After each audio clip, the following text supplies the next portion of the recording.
ছাত্র শিবিরের ব্যানারে কিভাবে মিছিল হয় আমরা প্রথম প্রশ্ন রাখতে চাই।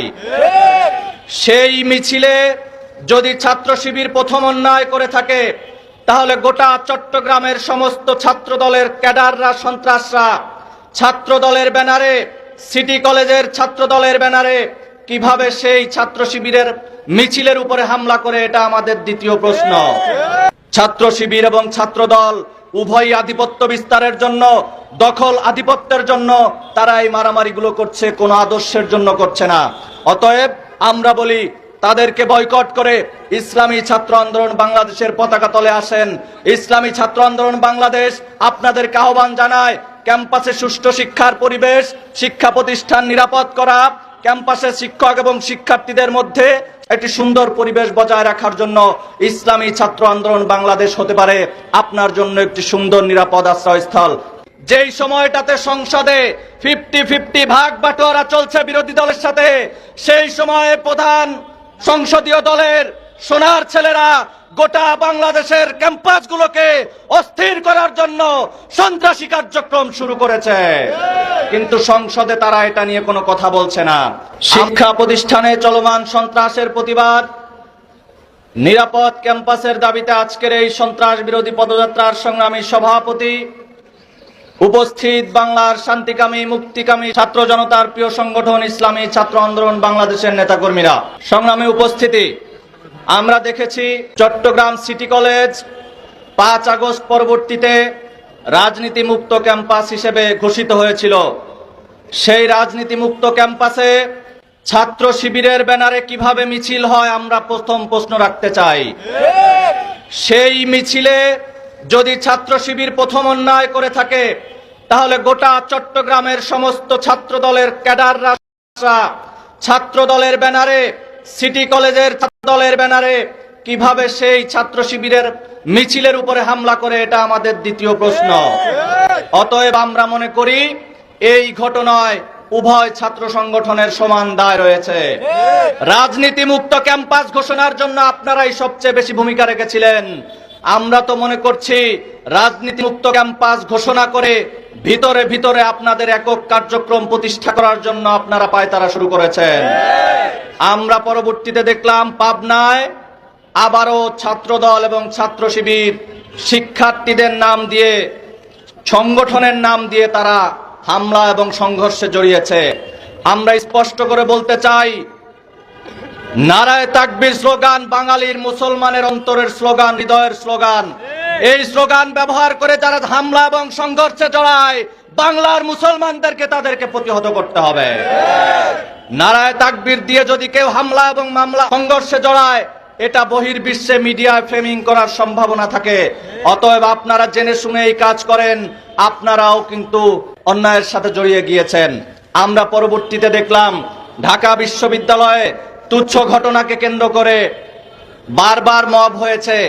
গতকালও আমরা আবার যখন আমরা সংবাদ সম্মেলনে আশঙ্কা প্রকাশ করেছিলাম যে চট্টগ্রামের ঘটনা, পাবনার ঘটনা, এটা ভাইরাসের মতো গোটা বাংলাদেশের সমস্ত ক্যাম্পাসে ছড়িয়ে পড়বে, আমাদের মুখের কথা মুখে থাকতেই সন্ধ্যার পরবর্তীতে আমরা দেখলাম ঢাকা বিশ্ববিদ্যালয়ে ন্যাক্কারজনক আবার হামলা এবং সংঘর্ষ হয়েছে।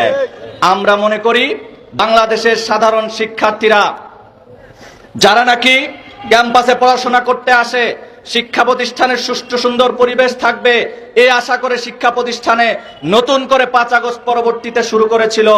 আমাদের এই বিশ্বাস, আমাদের এই আস্থার সাথে আপনারা উভয় সংগঠন প্রতারণা করেছেন, বেঈমানি করেছেন, বিশ্বাসঘাতকতা করেছেন।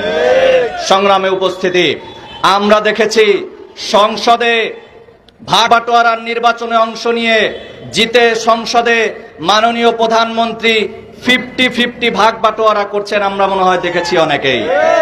কিন্তু আমরা এটাও দেখেছি যেই সময়টাতে সংসদে 50-50 ভাগ বাটোয়ারা চলছে বিরোধী দলের সাথে, সেই সময়ে প্রধান সংসদীয় দলের সোনার ছেলেরা গোটা বাংলাদেশের ক্যাম্পাসগুলোকে অস্থির করার জন্য সন্ত্রাসী কার্যক্রম শুরু করেছে, কিন্তু সংসদে তারা এটা নিয়ে কোনো কথা বলছে না।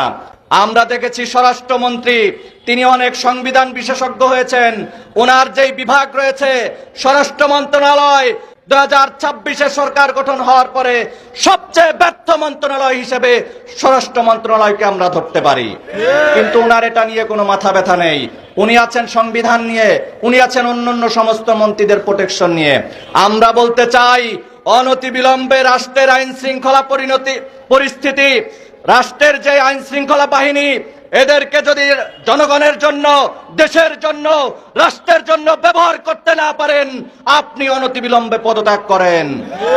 সংগ্রামী উপস্থিতি, আমরা দেখেছি 5 আগস্টের আগে ক্যাম্পাসগুলোতে ছাত্রলীগ একক আধিপত্য বিস্তারের জন্য, একক আধিপত্য কর্তৃত্বের জন্য অন্য কোনো সংগঠনকে তারা ছাড় দেয় নাই, অন্য কোনো সংগঠনকে তারা ক্যাম্পাসে সুযোগ দেয় নাই।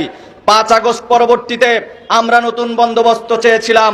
আমরা চেয়েছিলাম ক্যাম্পাসে শান্তি শৃঙ্খলা বজায় থাকবে, সহাবস্থান থাকবে, নিরাপদ ক্যাম্পাস হবে।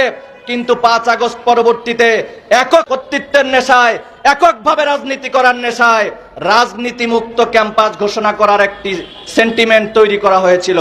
আমরা দেখেছি যেই ক্যাম্পাসগুলোতে রাজনীতি মুক্ত ঘোষণা করার জন্য যারা নাকি সামনের সারিতে ছিল, পরবর্তীতে আমরা দেখেছি তারা একজন শিবিরের বড় বড় নেতা। আমরা এই হিপোক্রেসির তীব্র নিন্দা এবং প্রতিবাদ জানাই। আপনারা রাজনৈতিক নেতৃত্ব হয়ে কিভাবে রাজনীতি মুক্ত ক্যাম্পাস করার জন্য নেতৃত্ব দিয়েছিলেন আমরা প্রশ্ন রাখতে চাই। পরবর্তীতে আমরা দেখলাম এই নেতৃত্ব যখন তারা দিল, তারা যখন এককভাবে ক্যাম্পাস পরিচালনা করার স্বপ্ন দেখেছিল, তারা যখন ছাত্রলীগের মতো এককভাবে গুপ্তভাবে রাজনীতি করার জন্য তারা বিভিন্ন জায়গায় ভাবে মব সৃষ্টি করে অন্যান্য সমস্ত রাজনৈতিক ছাত্র সংগঠনকে ক্যাম্পাস থেকে বিতাড়িত করার জন্য চেষ্টা করেছিল, বাংলাদেশের শিক্ষার্থীরা কিন্তু সেটা প্রতিহত করেছিল। ক্যাম্পাসগুলোতে সেটার বিরুদ্ধে বিক্ষোভ হয়েছে, অবস্থান তৈরি হয়েছিল।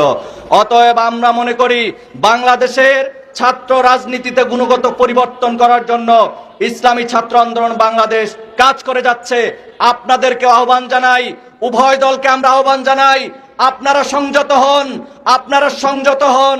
যদি সংযত না হন এবং একাধিকবার এভাবে বারবার যদি শিক্ষা প্রতিষ্ঠানগুলোতে অস্ত্রের ঝনঝনানি, শিক্ষা প্রতিষ্ঠানগুলোতে আধিপত্য দখলদারের জন্য হামলা সংঘর্ষে জড়ান, বাংলাদেশের সাধারণ শিক্ষার্থীরা আপনাদেরকে প্রতিহত করতে বাধ্য হবে।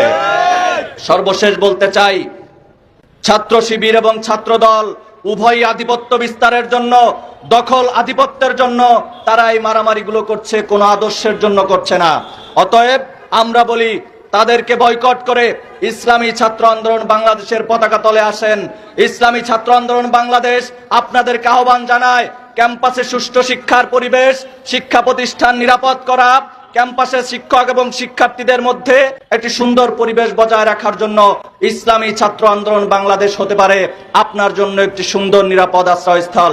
এই আশাবাদ ব্যক্ত করে শেষ করছি। আসসালাম।